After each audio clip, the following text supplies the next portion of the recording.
Hello guys, আসসালামু আলাইকুম। কেমন আছেন আপনারা সবাই? আশা করি সবাই অনেক ভালো আছেন। আলহামদুলিল্লাহ, আল্লাহর রহমতে আমি অনেক ভালো আছি। কি ভাবছেন, এরকম জঙ্গলের মতো দেখতে কোথায় যাচ্ছি? বলবো সব বলবো, জাস্ট একটু ধৈর্য ধরতে হবে।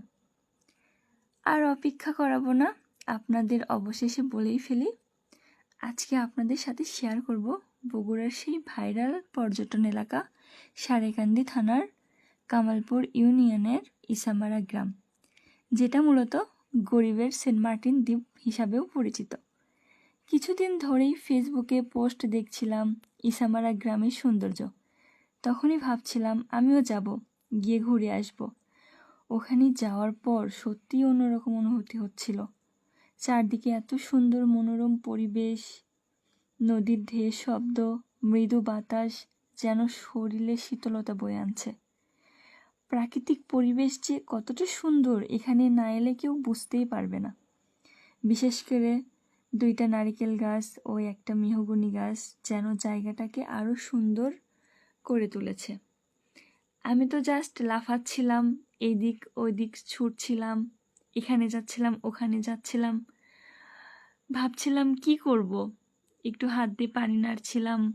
যেখানে আমি দাঁড়িয়ে আছি ওখান থেকে আমি ভাবছিলাম আমি কিভাবে সামনে যাব। অবশেষে আমি ভয়ে ভয়ে সামনে যাই এবং ওখানে দাঁড়িয়ে জাস্ট পানির ঢেউগুলো আমার পায়ে এসে লাগছিল। তখন আমার অনেক সুন্দর একটা অনুভূতি হচ্ছিল। আমি পুরো সাইড ঘুরে ঘুরে দেখছিলাম, অনেক এনজয় করছিলাম।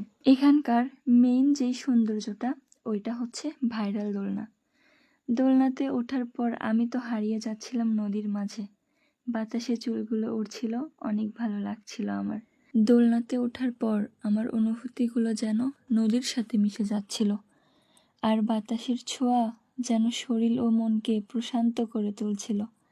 দোলনা থেকে তো আমার নামতে ইচ্ছা করছিল না, কিন্তু কি করব, অনেকেই ওয়েট করছিল দোল খাবে বলে, তো আমাকে তো নামতেই হতো, তাই না? অবশেষে আমি দোলনা থেকে নেমেই পড়ি। আমার তো বাসায় আসতে ইচ্ছা করছিল না, মনে হচ্ছিল যেন ওখানকার পরিবেশের সাথে মিশে যাই, যেমনভাবে আকাশ ও পানি একসাথে মিশে গেছে। এখানে কিছু খাবারের দোকান ছিল, লোকগুলো অনেক বন্ধুপ্রিয় ছিল, খুব সুন্দরভাবে কথা বলছিল তারা।